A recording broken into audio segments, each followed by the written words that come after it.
He told her that women did not give orders in his command center.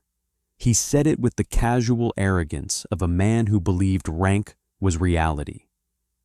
He was wrong. And by the time the mountain fell and the silence returned, his career was a fossil, buried under the weight of a truth he could not comprehend. That in the face of a perfect crisis, the only authority that mattered was competence.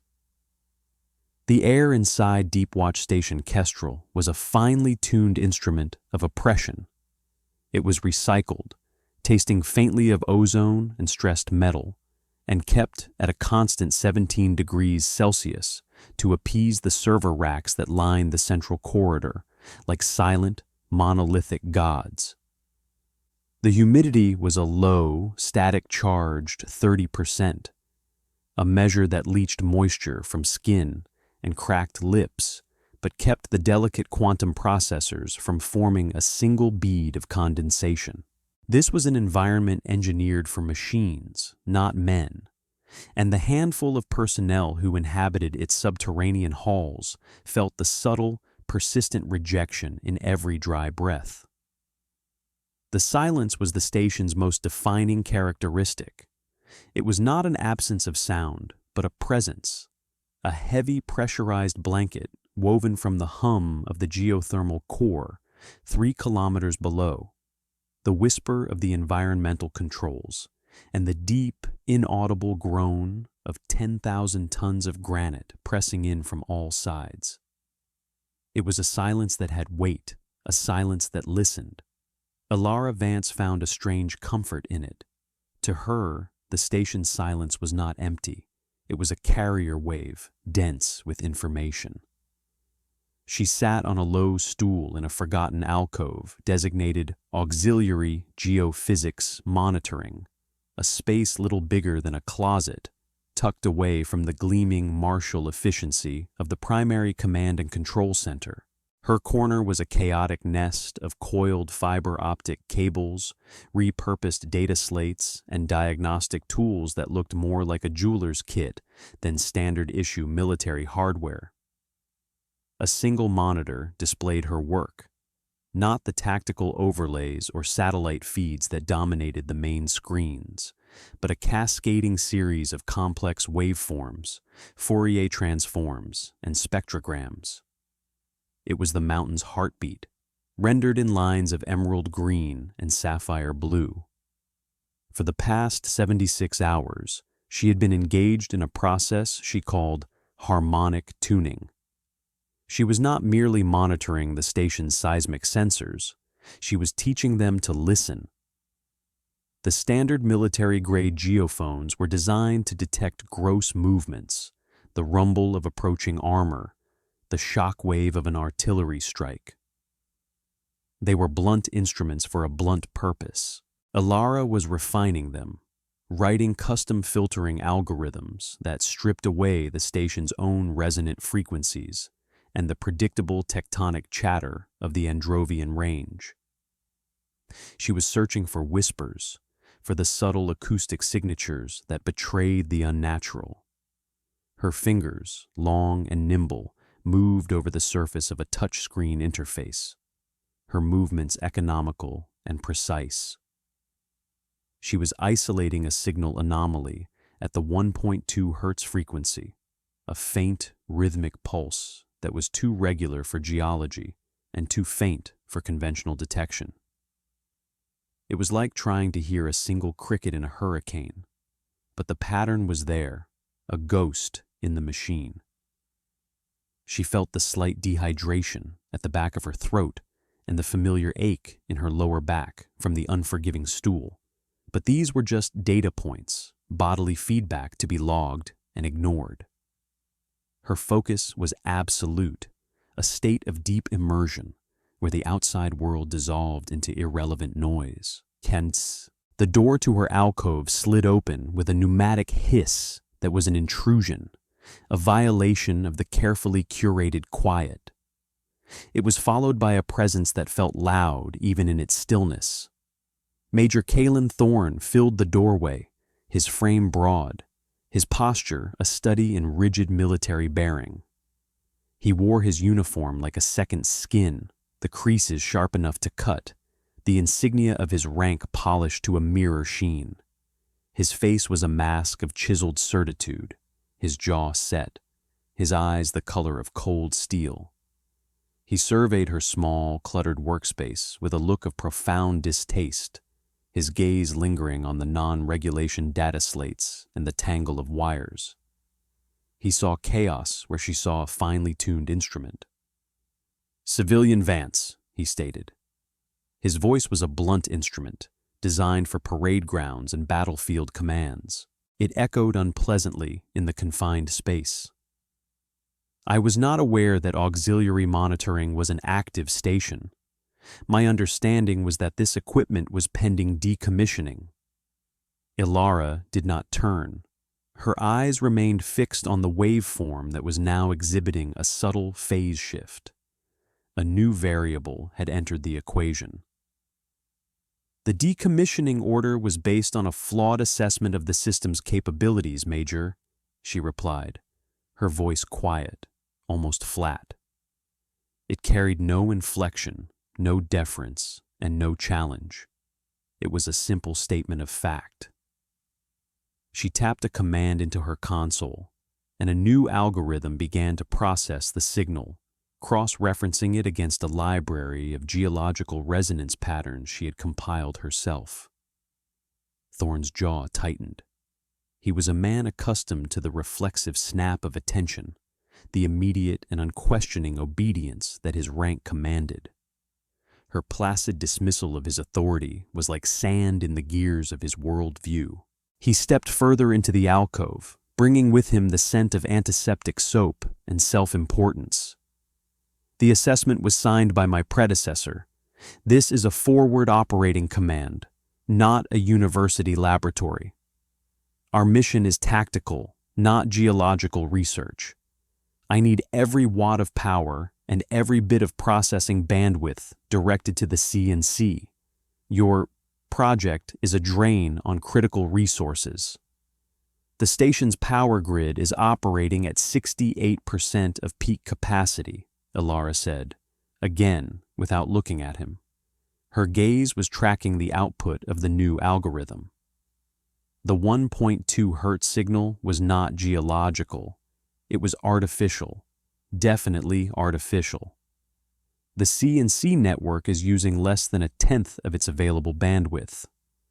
My project is using 0.04% of the station's total power draw and a negligible fraction of the processing overhead. It is not a drain. It is a rounding error. Each factual correction was a small, sharp impact against his armor of rank. He was not used to being corrected, especially not by a civilian, a woman whose name he had only bothered to learn from a personnel manifest he had skimmed that morning. He saw her as an administrative loose end, a piece of a former command's legacy that needed to be tidied up and removed. Her quiet, data-driven defiance was infuriating. "I am the commander of this station, Dr. Vance," he said, putting a deliberate, condescending emphasis on her title. "And I will determine what is and is not a critical use of its resources. You are a guest here, a contractor. Your contract is under review. I suggest you remember that." Now she turned, slowly. She swiveled on the stool, her movements fluid and deliberate. She looked at him for the first time. Her eyes were a pale, clear gray, and they held a stillness that was unnerving. They were the eyes of an analyst, taking in every detail. The slight tremor in his hand that he tried to hide by clenching it into a fist. The faint sheen of sweat on his brow despite the room's chill.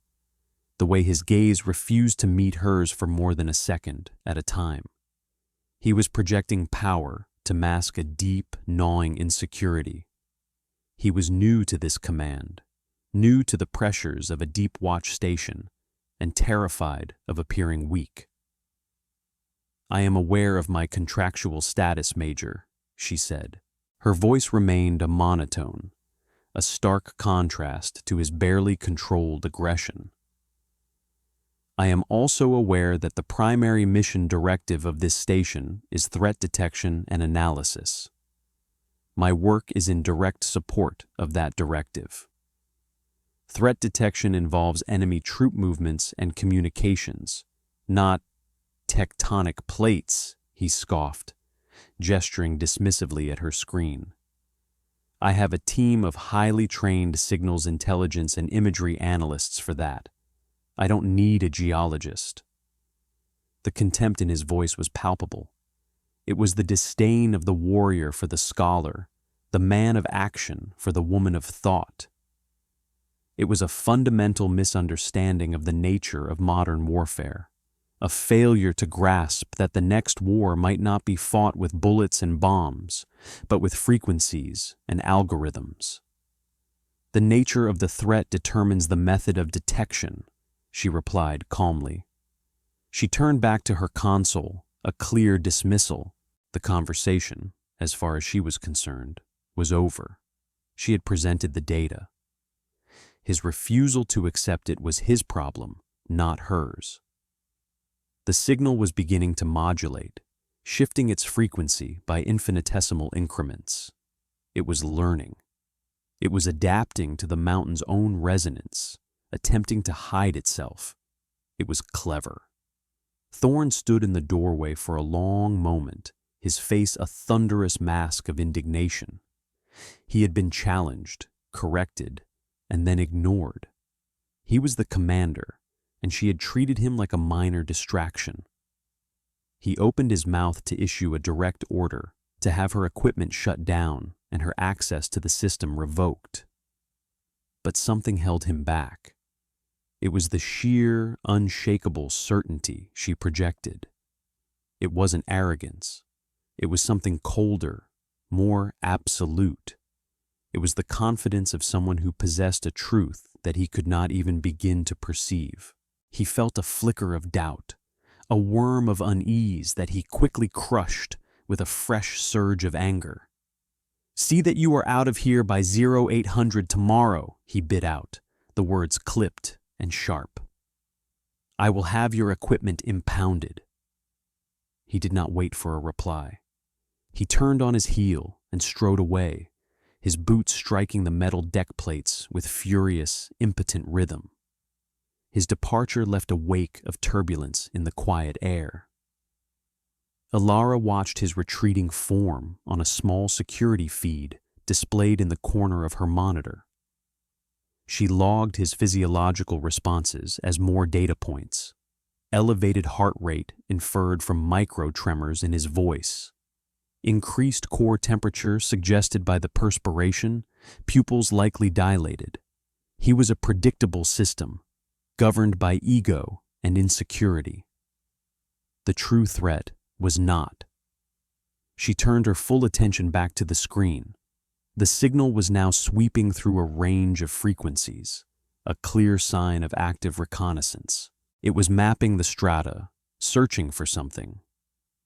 She initiated a new diagnostic, a passive acoustic tomography program she had designed years ago. She needed a three-dimensional model of the signal's source. She needed to know what it was looking for. The Major had given her until 0800. She calculated that she had less than 6 hours. The mountain was speaking, and she was the only one listening. The confrontation with Major Thorn had been an expected variable. Alara had encountered men like him throughout her career. They were a specific archetype. Men who had climbed a rigid hierarchy through adherence to protocol and the projection of unassailable confidence. Their authority was derived from the institution they served, not from any intrinsic competence. They viewed the world through the narrow lens of their own experience, and any data that fell outside that lens was dismissed as irrelevant or erroneous. Thorne's reaction was not personal. It was systemic. He was a function of a system that often promoted loyalty over brilliance and conformity over innovation.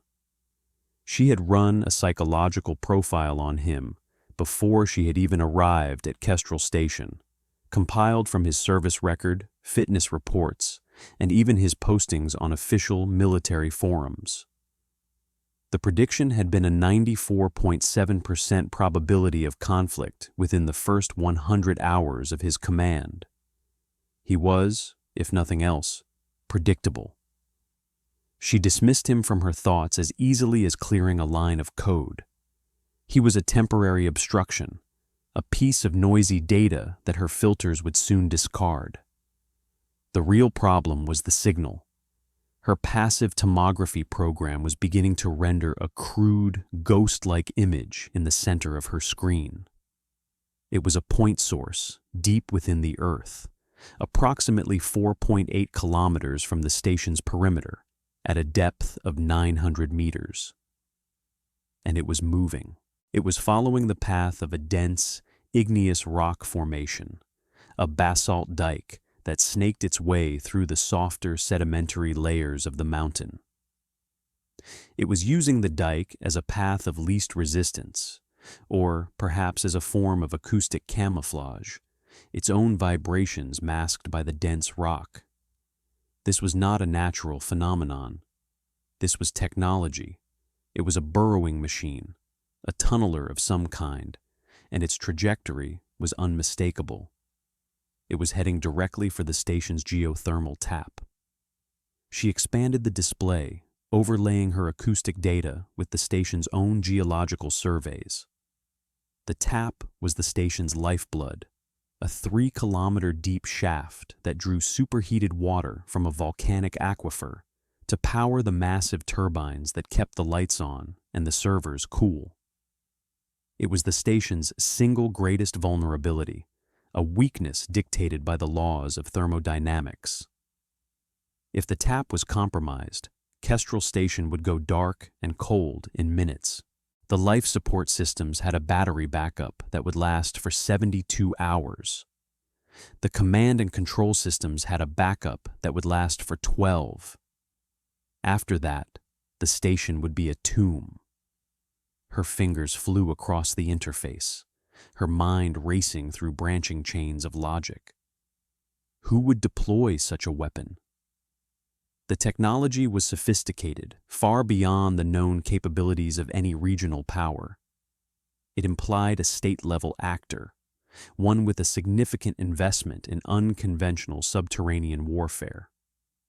It also implied that they knew the exact location and function of Kestrel Station, a facility that was officially designated as a civilian seismological research outpost. The security breach was profound. The threat was existential. She felt a sudden, cold clarity. The time for passive observation was over. She needed to act, but her position was untenable. She was a civilian contractor on the verge of being expelled. Thorne held all the official authority. A direct appeal to him would be useless. His ego would interpret it as a trick, a desperate ploy to save her project. He would demand proof that fit his narrow worldview. Satellite imagery of enemy soldiers, intercepted radio traffic. He would not, could not, understand a threat that manifested as a 1.2 Hertz frequency shift in a block of granite. To convince him, she would need to translate the threat into his language, the language of imminent physical destruction. By the time she could do that, it would be too late. This was the core of the problem, the friction point she had encountered time and again. Authority and competence were not always co-located. She needed to bypass the official chain of command and interface directly with the station's operational systems. But everything was firewalled, locked down behind command-level access codes that belonged to Thorne. She could hack them, of course. Her own backdoors were woven into the very fabric of the station's operating system, a legacy of her work in its design. But that would be a flagrant breach of protocol, an act that would have severe consequences, regardless of the outcome. It was a step she could not take lightly. She stood up, her joints protesting the long hours of sitting. She walked the few steps to the door of her alcove and looked out into the main corridor. It was the middle of the station's designated night cycle. The primary lighting was dimmed to a low blue glow, and the corridors were empty save for a lone maintenance technician checking a conduit panel 50 meters away. The C&C was at the end of the hall, its heavy blast door sealed. Inside, a skeleton crew would be monitoring feeds that showed them nothing of the real danger. They were watching the sky while the enemy was coming up from the molten heart of the earth. She needed an ally, not a commander, but someone who understood the systems, someone whose job it was to trust the data. Her mind scrolled through the personnel files she had reviewed. Sergeant Eva Rostova, head of the sensor operations team, 28 years old, a master's degree in signal processing from a top technical university before enlisting. Her performance reviews were stellar, filled with commendations for her analytical skills and technical ingenuity. Her current commanding officer, a lieutenant who reported directly to Thorne, had noted that Rostova was often overly reliant on raw data and sometimes questioned established analytical templates. Thorne would see that as a flaw. Ilara saw it as a potential access point. Rostova was a data-first analyst. She might be persuaded to listen. Ilara walked quietly down the corridor, her soft-soled shoes making no sound on the deck plates. The air grew colder as she approached the C&C.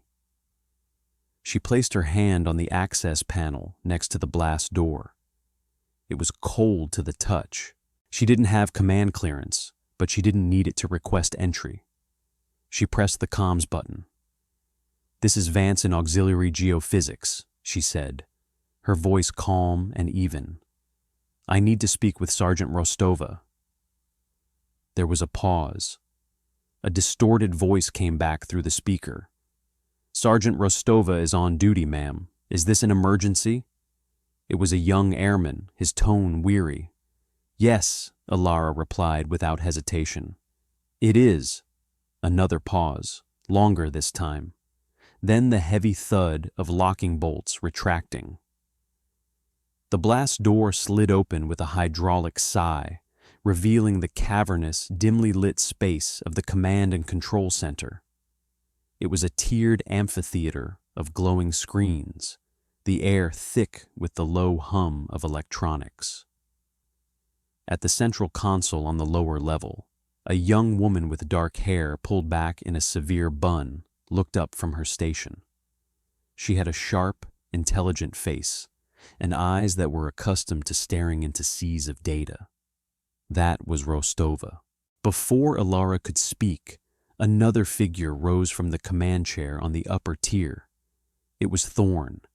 He must have been unable to sleep, his anger and unease drawing him back to the one place he felt in control. His face was dark with fury. "What is the meaning of this?" he demanded, his voice booming through the silent C&C. "I gave you a direct order, Vance. You are not authorized in this space. Airman, who gave you permission to open that door?" The young airman at the security console flinched. "Sir, she said it was an emergency." "I determine what constitutes an emergency on this station," Thorne roared, descending the steps toward Ilara. His anger was a physical force, radiating off him in waves. "You have disobeyed a direct order. You have disrupted my command center. You are finished here." He pointed a finger at her. "I want you under escort, confined to your quarters until you can be shipped out on the next transport." He had made the situation impossible. He had chosen public confrontation, backing her into a corner where her only options were submission or open defiance. He was trying to make an example of her, to reassert his dominance in front of his crew.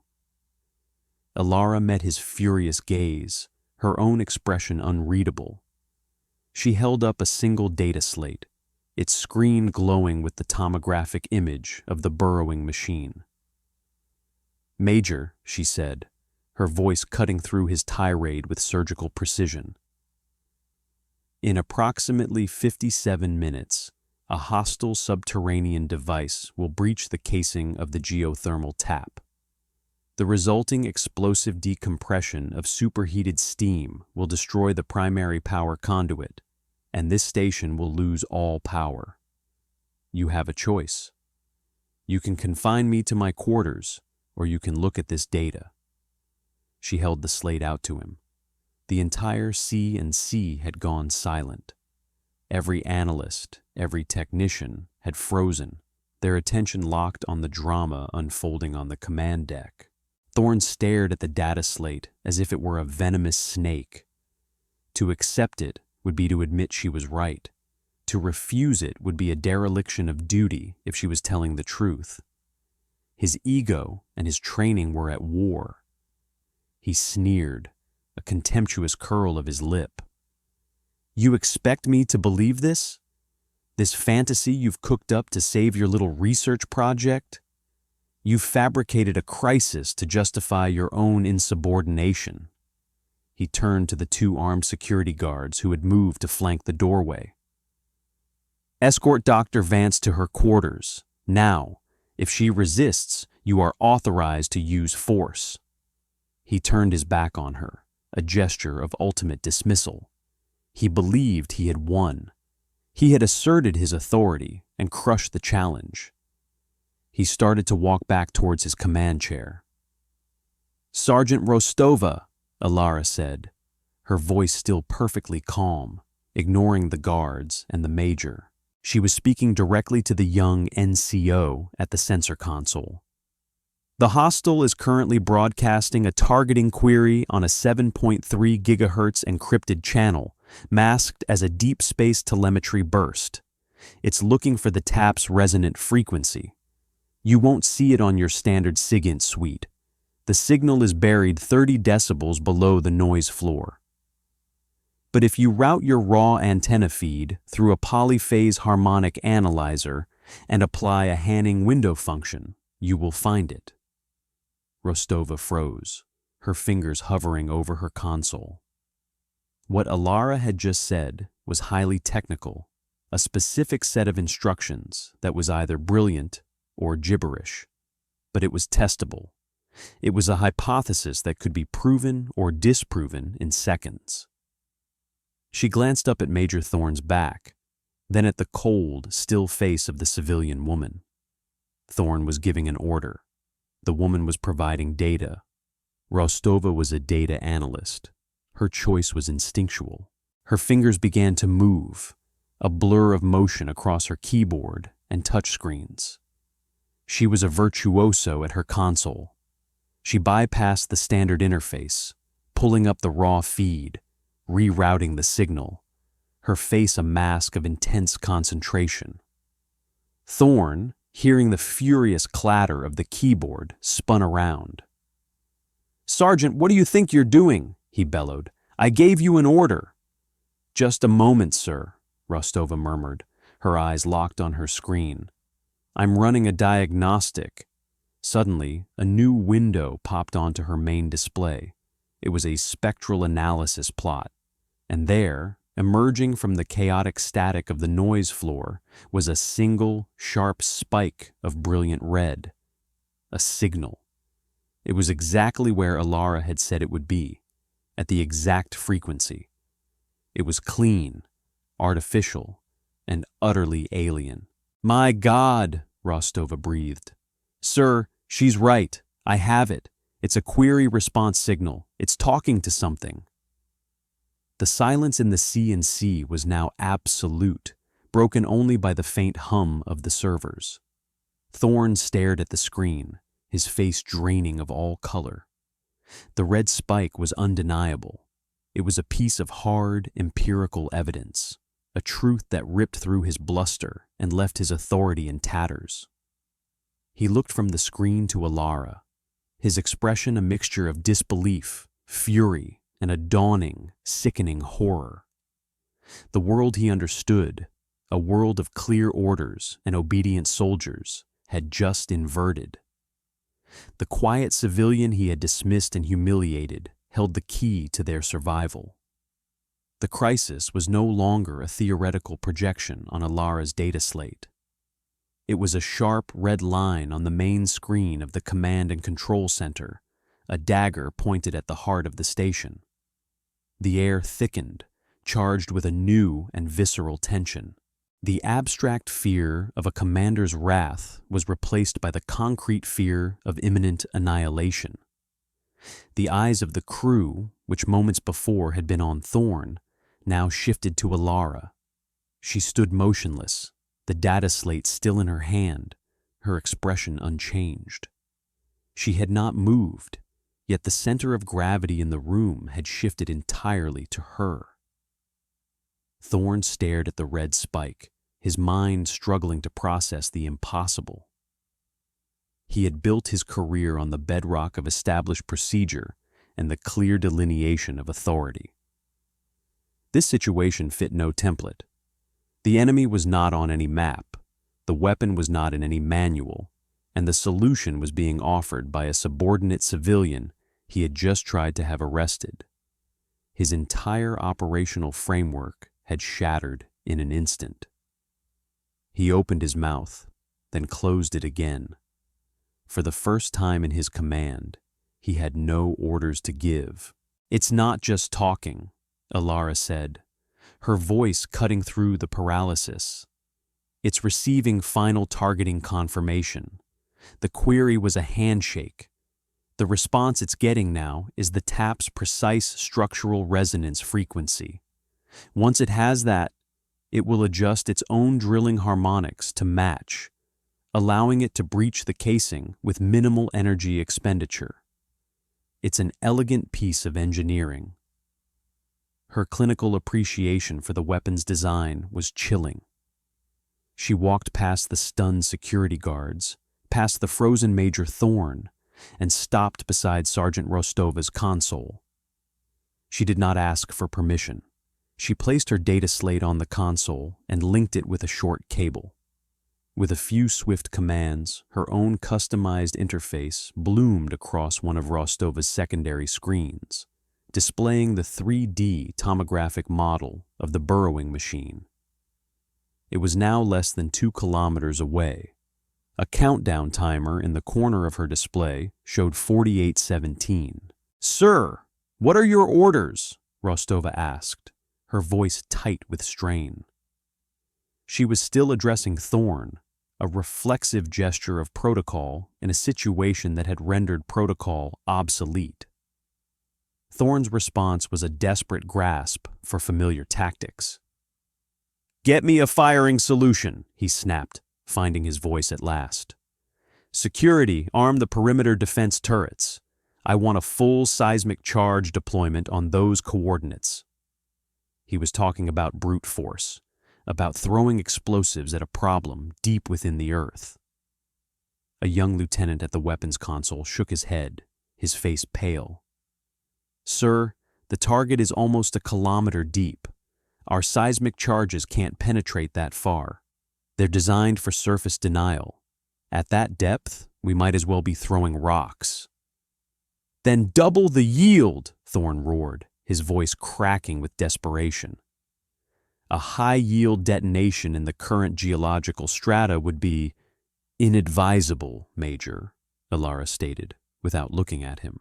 She pointed to a section of her 3D model, which was now overlaid with color-coded stress gradients. "The target is moving along a basalt dike that intersects with the Androvian fault line here," she indicated a glowing red zone on the map. "And here. The rock is already under immense tectonic strain. A seismic shock of that magnitude has a 78% probability of triggering a cascading fault slip. It wouldn't just collapse the tunnel, it would bring half the mountain down on top of us. We would be trading a quick death for a slightly slower one." Her words fell into the room like chips of ice. The crew looked at the stress map, then at Thorne, whose face had gone from pale to ashen. His textbook solution was not just wrong, it was catastrophic. He had failed, utterly and completely. In the space of 5 minutes, he had been exposed as an empty uniform, a man whose authority was a hollow shell. The silence that followed was his political death. It was Rostova who broke it. She turned her chair slightly, away from the command tier and toward Alara. It was a small movement, but its meaning was monumental. It was a transfer of allegiance. "What do you suggest?" she asked, her voice now quiet and focused. She was no longer asking for orders from a commander. She was requesting data from an expert. Alara's gaze swept across the C&C, meeting the eyes of the young analysts and technicians. They were trained, intelligent, and terrified. They needed direction, not bluster. They needed a plan. "We cannot destroy it from the outside," she began, her voice taking on a new, quiet authority. It was not the voice of command, but of instruction. It was the voice of a professor leading a seminar, calm, logical, and absolute. "So we will have it destroy itself. We're going to use its own intelligence against it." She pointed to Rostova's screen. "The weapon is smart. It's adapting its resonance to match the geothermal tap. It thinks the tap is a passive, static object. We are going to make it a dynamic one. Sergeant Rostova, I need you to gain access to the geothermal outflow control system, specifically the primary and secondary resonator valves." Rostova's eyes widened. "Ma'am, that's a closed industrial system. It's not networked with the C&C. The controls are hardwired in the engineering sector." "I know," Alara replied, "but the diagnostic sensors for the valves are networked. They have to be for safety monitoring. They report pressure, temperature, and harmonic vibration. The control system is hardwired, but the feedback loop is digital. We are not going to open or close the valves. We are going to spoof the feedback they send to the weapon." A murmur went through the assembled crew. This was not a military tactic. It was something else entirely. Digital warfare crossbred with geological engineering. "The hostile is listening for the tap's resonant frequency," Alara continued, her voice patient, methodical. "We're going to give it a new one. Lieutenant," she said, addressing the pale weapons officer, "I need your team, not for your weapons, but for your waveform generators. Your targeting systems use complex frequency agile radars. I need you to isolate the emitter core and patch it into the sensor network." The lieutenant stared at her, dumbfounded. "Ma'am, that would involve physically rerouting the primary waveguide. That's a hardware modification. It's not something you can just... You have a plasma torch and a soldering iron in your maintenance kit." Alara cut him off, her tone leaving no room for argument. "Rostova will provide you with the access schematic for the network junction. You have 12 minutes to make the connection. I need to be able to broadcast a custom waveform directly into the geothermal sensor array." Her orders were precise, counterintuitive, and utterly confident. She was not seizing command. Command was flowing to her, a natural consequence of her being the only person in the room with a viable plan. She was not asking, she was directing, and the crew, seeing the utter failure of their appointed leader, responded. The lieutenant, after a moment of stunned hesitation, nodded sharply. "Yes, ma'am." He turned to his team. "You heard her. Let's move. Get the kit." His men, who moments before had been paralyzed by indecision, scrambled into action, their movements now filled with purpose. Alara then turned to the comms officer.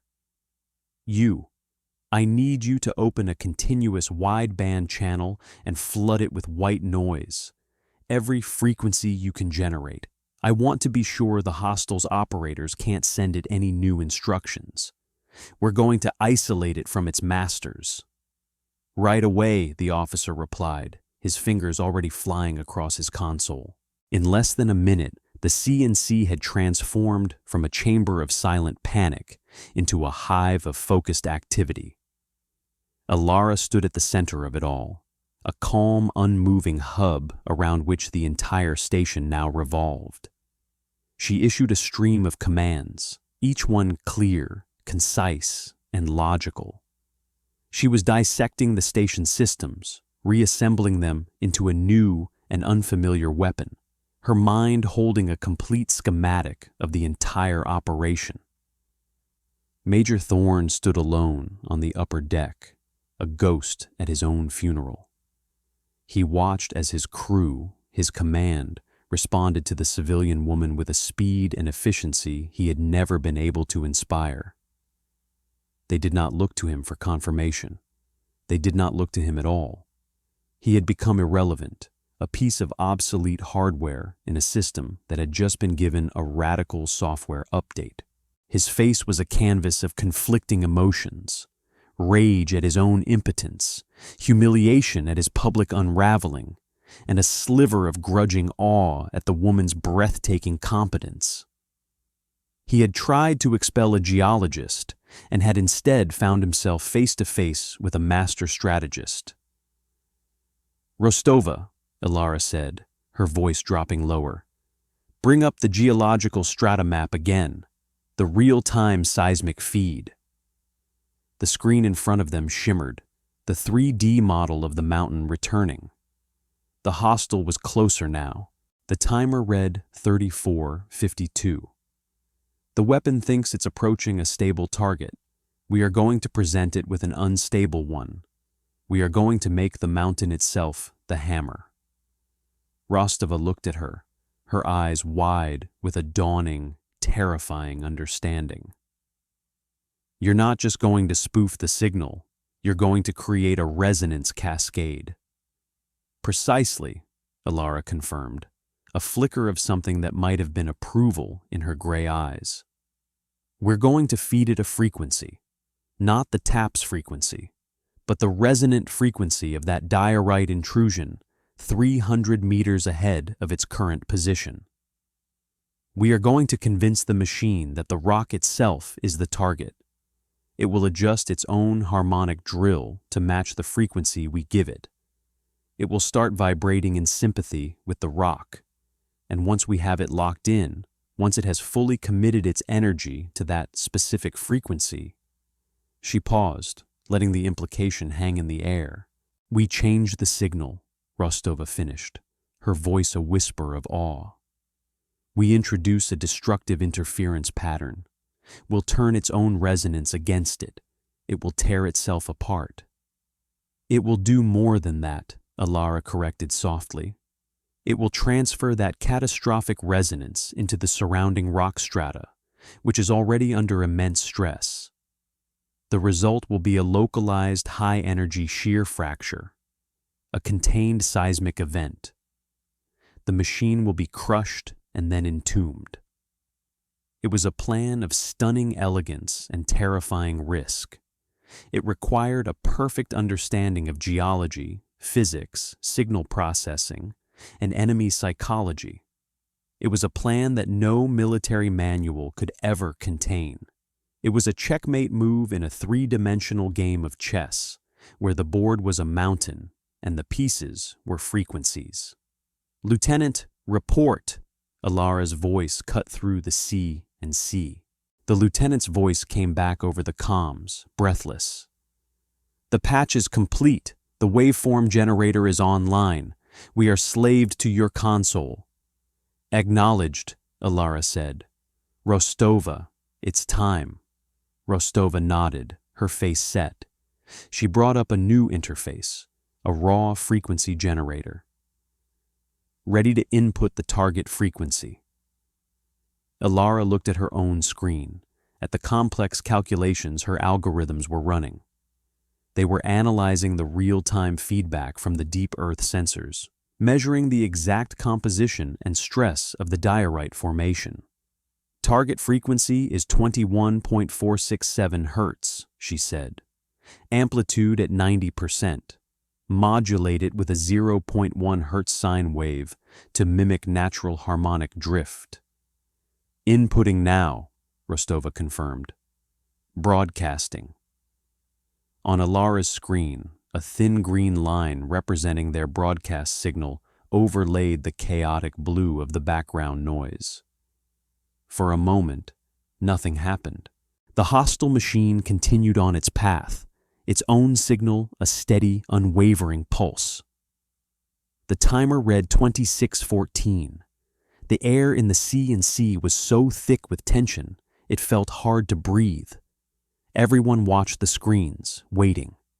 Then, they saw it. A subtle shift in the hostile's signal. It wavered, then began to drift, slowly, inexorably, towards the green line of their broadcast. "It's taking the bait," Rostova breathed. "It's locking on." "It's an intelligence system," Alara noted calmly. "It trusts its sensors, and we have become its sensors." The hostile signal continued to move until it merged perfectly with their own. The two lines became one, a single, unified waveform. On the 3D map, the icon representing the machine began to glow brighter, its vibrations increasing as it matched its drilling frequency to the false target. It was now pouring its energy into resonating with the solid block of diorite ahead of it. "We have a lock," Rostova said, her voice tight. "Its frequency is slave to ours." "Maintain the broadcast," Alara commanded. "Let it commit fully. We need its energy output to be at maximum." The next 5 minutes were the longest in the station's history. The crew stood like statues, their faces illuminated by the glow of the screens. The only sounds were the hum of the electronics and the frantic, silent beat of their own hearts. The hostile machine burrowed onward, now a high-frequency drill resonating with the rock it was about to enter, turning itself into a massive tuning fork. Alara watched her instruments, her focus absolute. She was monitoring the energy output of the machine, the strain on the surrounding rock, the micro-fractures beginning to form. It was a symphony of destruction, and she was its conductor. "Energy output is at 98%, Rostova reported, her knuckles white where she gripped the edge of her console. "It can't go much higher." "Now," Alara said. The word was not loud, but it had the force of a physical blow. "Executing," Rostova responded instantly. With a single keystroke, she activated the second phase of the plan. She inverted the phase of their broadcast signal. On the screen, the green line of their signal flipped, becoming a perfect mirror image of itself. It was now a signal of pure, destructive interference. When added to the hostile's own vibration, it would create a catastrophic nullification and reinforcement pattern, a wave of pure chaos. The effect was instantaneous. The hostile signal on the spectral analysis display exploded. It became a jagged, chaotic smear of red across the screen, a visual representation of a machine tearing itself to pieces. In the same instant, a deep, powerful rumble shook the entire station. It was not the sharp shock of an explosion, but a grinding, shearing roar that seemed to come from the bones of the earth itself. The lights flickered, and a shower of dust fell from the ceiling of the C&C. Several analysts cried out in alarm. On the 3D tomographic display, the icon of the hostile machine vanished. In its place, a massive new formation appeared, a dense, chaotic cluster of collapsed rock and debris. The red stress lines of the fault zone flared brilliantly, then subsided. The diorite intrusion had imploded, collapsing the tunnel and crushing the machine under hundreds of thousands of tons of rock. Then silence. A profound, absolute silence. The deep rumble faded, leaving behind only the familiar hum of the station. The shaking stopped. The light stabilized. On Rostova's screen, the jagged red smear of the hostile signal was gone. There was only the clean, quiet background noise of the mountain. The threat was neutralized. For a long moment, no one moved. They stared at the screens, at the place where the threat had been, at the quiet data that confirmed their survival.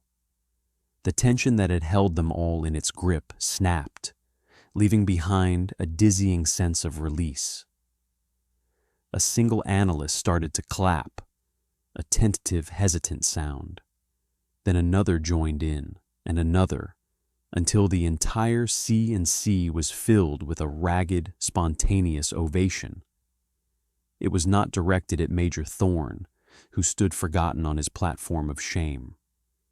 It was directed at the quiet woman in civilian clothes who stood beside Sergeant Rostova's console, her face illuminated in the glow of her victory. Alara paid the applause no mind. Her attention was still on the data. She was analyzing the aftershocks of the seismic event she had created, the propagation of the shear waves, the final energy signature of the destroyed machine. Her mind was already cataloging the event, breaking it down into data points, learning from it. To the crew, it was a miracle. To her, it was a successful experiment. The solution had been flawless, an intellectual checkmate delivered against a brute force threat. The immediate aftermath was a moment of profound collective recalibration. The crew of Kestrel Station, trained to think in terms of ballistics and troop movements, had just witnessed a victory won with physics and signal theory. They looked at Alara Vance not just with gratitude, but with a deep and unsettling awe. She was something outside their experience, a wielder of forces they had never been trained to comprehend. She had not just saved them, she had fundamentally altered their understanding of the world. As the applause subsided, replaced by a low murmur of excited, disbelieving conversation, a new sound intruded. It was a shrill, insistent beeping from the long-range communications console. The officer on duty stared at his screen, his eyes wide. "Sir, Major, ma'am," he stammered, his gaze flicking between Thorne and Alara, unsure of who was in command.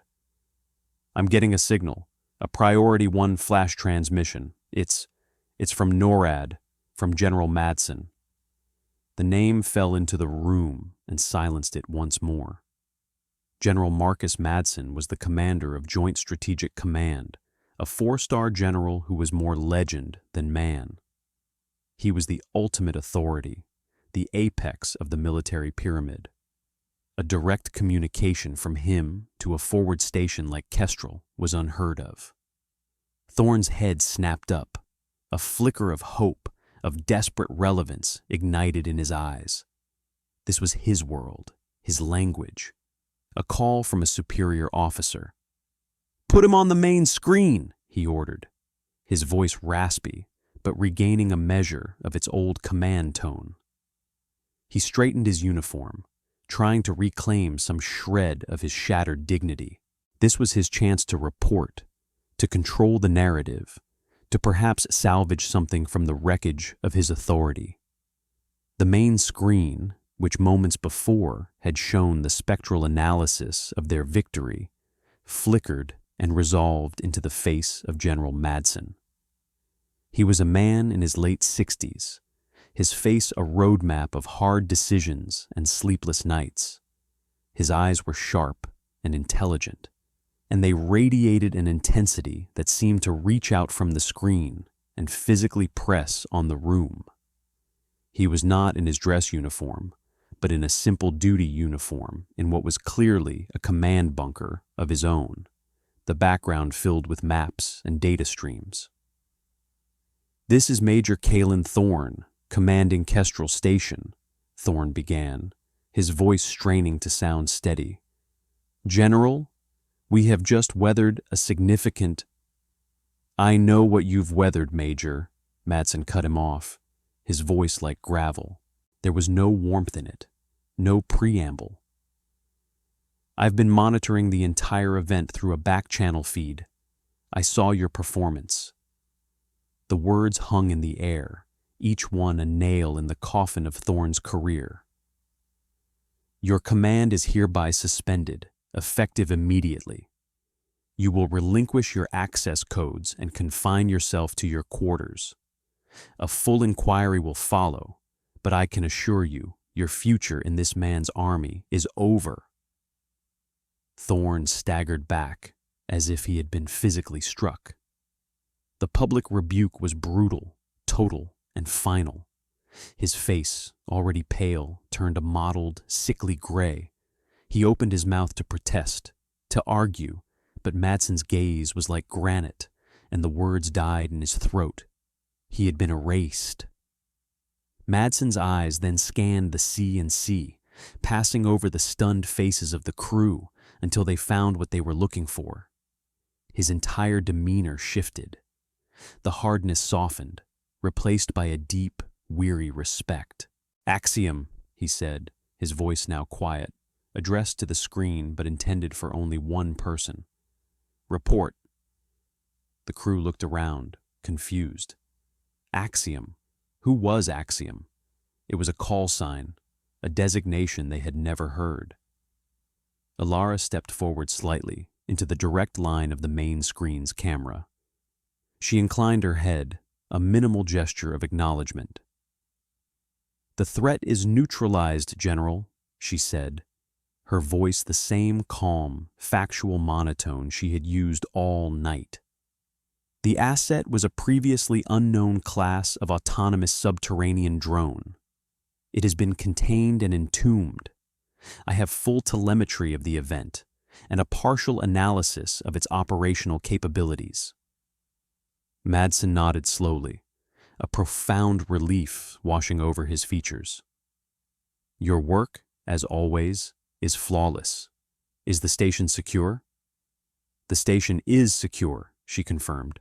"Structural integrity is at 99%. No casualties." "Good," Madsen sighed.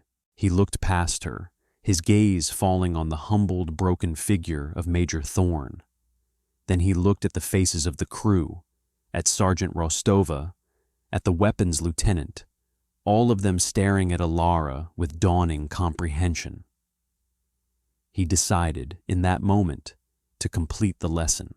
"For the edification of the crew of Kestrel Station," General Madsen announced, his voice once again filling the room with its immense authority. "The woman you know as Dr. Alara Vance is, for the purposes of my command, designated Axiom. She is the lead designer and chief architect of the entire Deepwatch program. She wrote the software that runs your lives, designed the sensors you use, and personally selected the geological site for this very station because of the unique tectonic properties you have just witnessed.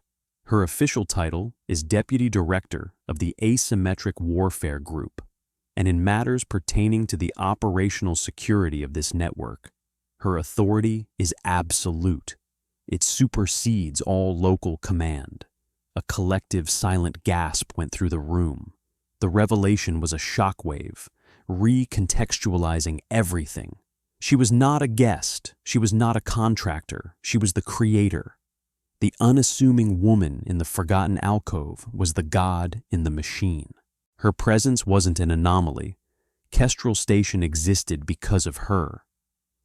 Thorne's earlier pronouncements, his petty tyranny and dismissive arrogance, now seemed not just foolish, but sacrilegious. He hadn't just insulted a civilian, he had challenged the very foundation of his own command. Thorne looked at her, his eyes wide with a horror that went beyond the loss of his career. It was the horror of a man who realizes he has been arguing with a law of nature. He remembered his own words, spoken with such smug certainty in the confines of her alcove. "I am the commander of this station." He remembered his final, contemptuous taunt in the C&C. Women don't give orders here. He had not just been wrong. He had been profoundly, cosmically wrong. "Sergeant Rostova," Madsen continued, his voice pulling everyone's attention back to the screen. "In the absence of a commanding officer, you are to assume temporary operational control of the station. Your orders are to give Axiom anything she requires. Full access, no questions asked. Is that understood?" Rostova, who had been staring at Alara with an expression of pure awe, snapped to attention. "Yes, General. Crystal clear, sir." "Good," Madsen said. He looked back at Alara, a final quiet communication passing between them. "Axiom, secure the data. We need to know who sent that thing. I'll have a retrieval team with you in 48 hours. "Understood, General," Alara replied. The screen went blank, leaving behind a silence more profound than any that had come before. The reckoning was complete.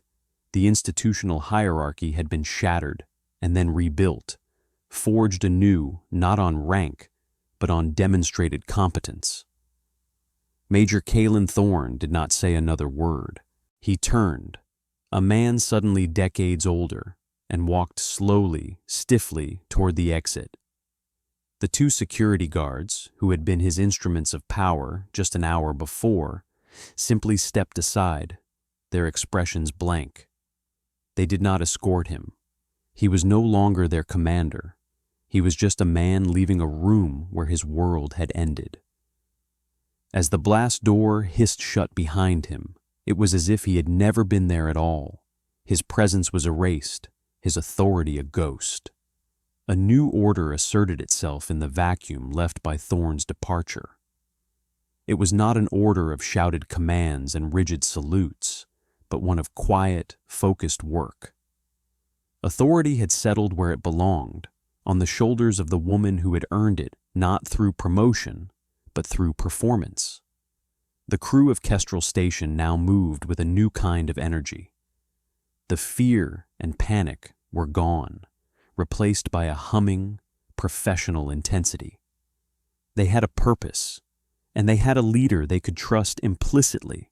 The change was palpable, a shift in the very atmosphere of the C&C. Alara, now openly referred to as Axiom by the crew in hushed, respectful tones, showed no sign of triumph or satisfaction. The humbling of Major Thorne, the public vindication, the sudden reverence from the crew, these were all secondary effects, noisy data points in the wake of the primary event. Her focus had already moved on. She returned to Rostova's console, her expression as placid and unreadable as ever. Her victory was not a source of pride. It was simply the logical outcome of superior analysis. "Sergeant," she said, her voice pulling Rostova from her reverie, "I need you to collate all sensor data from the last 12 hours. I want every frequency, every thermal scan, every magnetic resonance reading.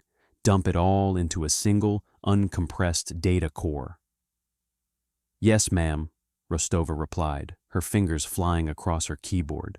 The ma'am was no longer a formality. It was an acknowledgement of a new reality. "What are you looking for?" The drone was autonomous, but it wasn't a fire-and-forget weapon, Alara explained, her eyes already scanning the preliminary data streams appearing on her screen. It was too sophisticated. It was designed for deep infiltration, but also for data exfiltration. As it burrowed, it would have been mapping the geological strata, recording our station's EM signature, listening for our internal communications. It was a Trojan horse. When we destroyed it, we also destroyed the data it had collected, but the act of its destruction created a new data set. She pointed to a complex graph showing the decay of the seismic waves she had triggered.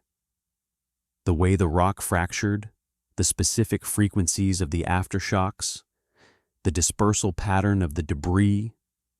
It all tells a story. The drone was built of specific alloys, with a specific power source. Each material has a unique resonant signature when subjected to extreme stress. I'm analyzing the echo of its death. I'm looking for its ghost in the rock. The crew members within earshot fell silent, listening intently.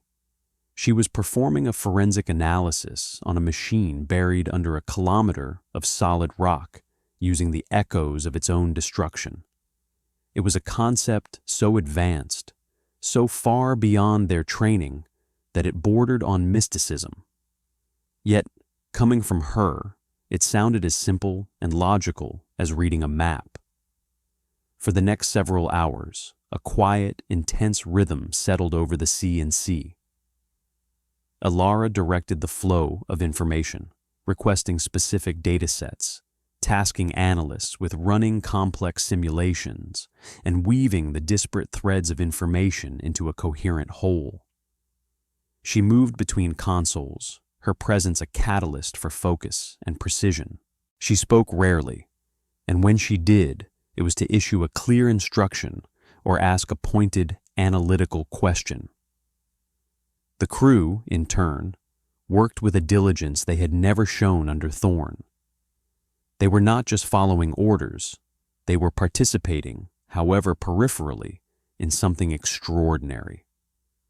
It was Sergeant Rostova who became her de facto lieutenant. The young NCO was a quick study, her mind able to keep pace with Alara's lightning-fast analytical leaps. She anticipated Alara's needs, pulling up relevant data before she was asked, her own skills sharpened and elevated by proximity to such profound expertise. A bond formed between them, not of friendship, but of mutual professional respect. Sometime during the station's morning cycle, Rostova approached Alara's console. She did not come with a report or a question, but with a steaming mug. "Coffee," she said, simply, placing it beside Alara's keyboard. "Black, no sugar, I guessed." Alara looked up from a particularly dense block of code she was writing to filter the magnetic resonance data. She looked at the mug, then at Rostova's tired but determined face. For the first time, a flicker of something other than pure analysis appeared in her pale gray eyes.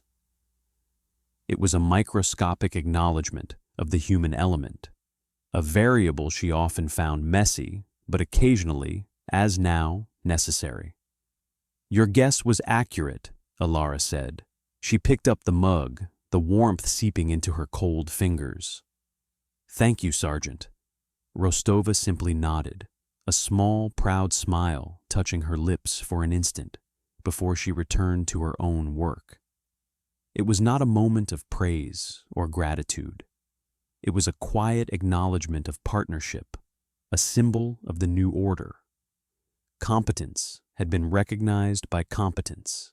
It was the only validation Alara had ever required. By the time the 48-hour window given by General Madsen had elapsed, Alara had her answer. She had compiled a complete forensic profile of the enemy drone. She had identified the unique isotopic signature of its power source, a type of thorium reactor that was highly experimental. She had analyzed the metallic composition of its chassis from the resonance data, identifying a tungsten-rhenium alloy that was only produced in a handful of advanced foundries worldwide. She had even reconstructed fragments of the machine's control software from corrupted data packets she had pulled from the station's background radiation. When the secure channel to Madsen's command bunker opened again, she was ready. She did not present a summary. She transmitted a single, dense data file. Madsen's face appeared on the screen. He looked tired, but his eyes were sharp. "Axiom, what have you found?" "The technology is from the Eastern Federation," Alara stated. "Specifically, their clandestine Deep Horizon Research Division. The isotopic signature of the thorium matches the output of their Krasnovar facility. The alloy composition is a match for materials exclusively used in their next-generation aerospace program. It's their work. There is no ambiguity. Madsen's jaw tightened. The Eastern Federation was a rival superpower, and this constituted an undeclared high-tech act of war. Certainty? 100%, Ilara confirmed. The data is conclusive. The drone was a scout, a proof of concept. This was a test.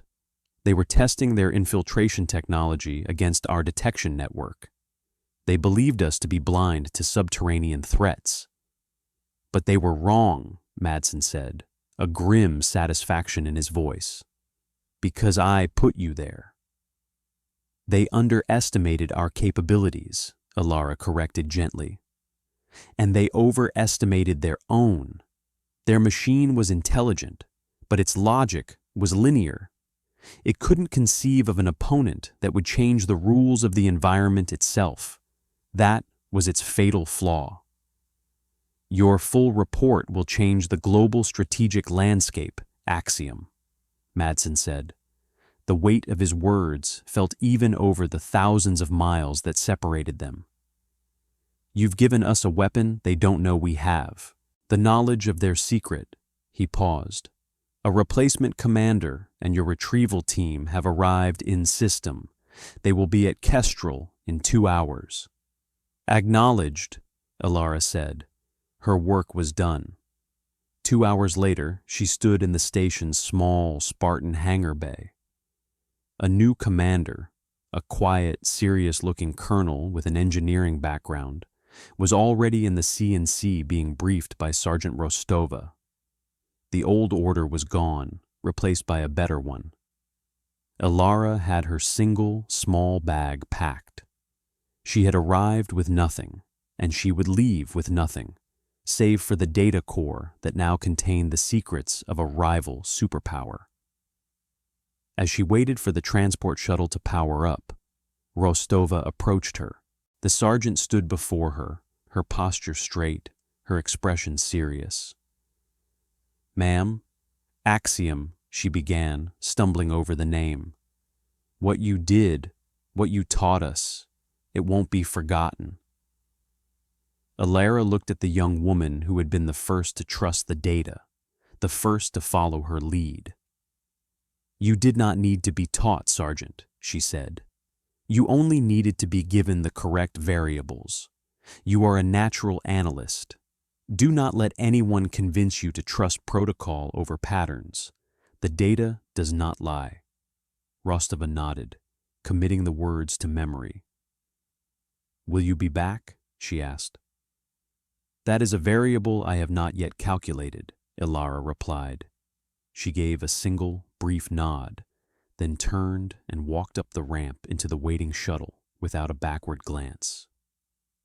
The ramp closed, the engines whined, and the small craft lifted off, disappearing into the cold, thin air of the high mountain peaks. She left as she had arrived. A ghost, a quiet professional whose work was done, but she did not leave the station as she had found it. She left behind a crew transformed, a humbled major whose career was a cautionary tale, and a young sergeant who now understood the true nature of authority.